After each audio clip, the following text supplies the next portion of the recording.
Nouvelle vidéo. Présentation de sableuse qui marche avec de l'eau pour éviter la poussière. Toujours pareil, le même que la orange. Une cuve coupée ici avec un filetage ici pour pouvoir visser une vanne, pour pouvoir régler le débit de sable. Ça c'est important. Une vanne mâle, femelle pour pouvoir visser ça aussi. Ces trucs là vous les trouverez au rayon irrigation des jardins à Leroy Merlin. Donc voilà, ça c'est pour le sable. Le sable il va arriver ici, là un tuyau, un tuberon de 30, 25, 30, on s'en fout. Et au bout il faut visser un plus fin du diamètre intérieur du tuyau. Facile. L'autre partie c'est la partie récipient d'eau sous pression. Donc il faut souder ça. Un écrou pour pouvoir visser un raccord compresseur. Et là, ça je l'ai trouvé dans les archives. C'est de l'acier donc j'ai pu le souder. C'est important pour que ça soit parfaitement étanche. Et à l'intérieur il y a un tuyau qui vient jusque là à peu près.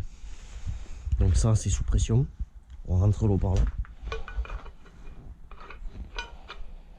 On met l'air. Moi je mets 4 bars à peu près. Et ensuite on ouvre l'eau et le sable. Donc on va mettre le sable. Toujours le même, hein.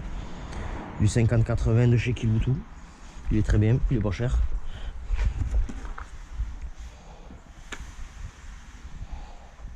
Ah, déjà la poussière.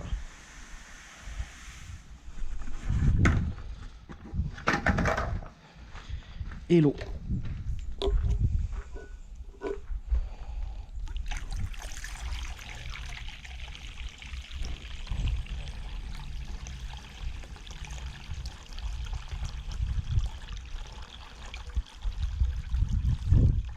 L'avantage c'est qu'il n'y a pas de poussière et le sable il revient pas dans les yeux. Donc on peut sabler, bon c'est pas conseillé, mais on peut sabler sans lunettes. Ça c'est quand même un avantage.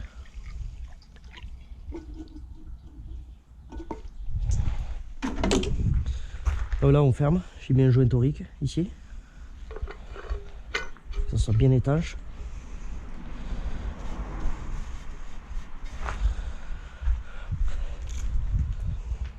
Raccord compresseur.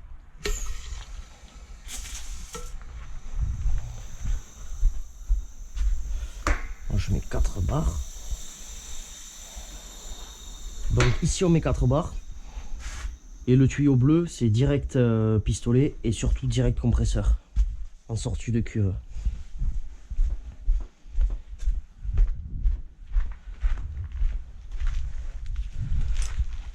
Sur le pistolet, j'ai soudé un petit tuyau, comme ça, avec l'arrivée d'eau. Pincé au bout pour avoir un jet très... un petit peu comme du brouillard. Donc là on peut sabler, évidemment, hein. Ça marche aussi sans eau.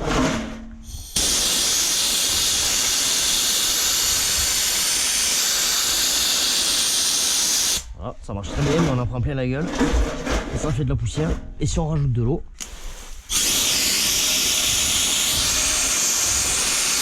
il n'y a plus de poussière.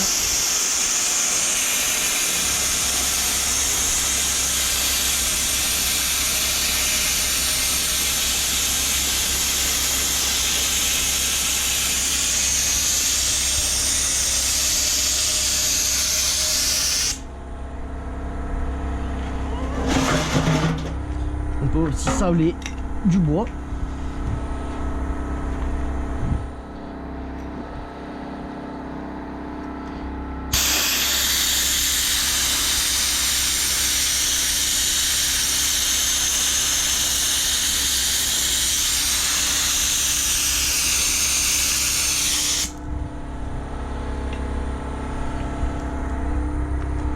Et on peut graver du verre aussi.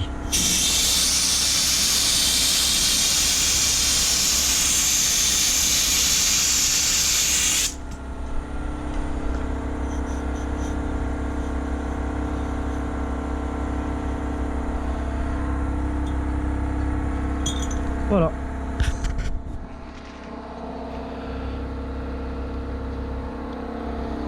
Bon, les dimensions je les donne pas parce que chacun fait comme il veut.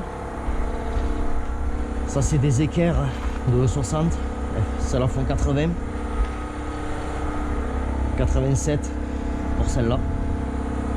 Les roues c'est pareil, c'est à Leroy Merlin.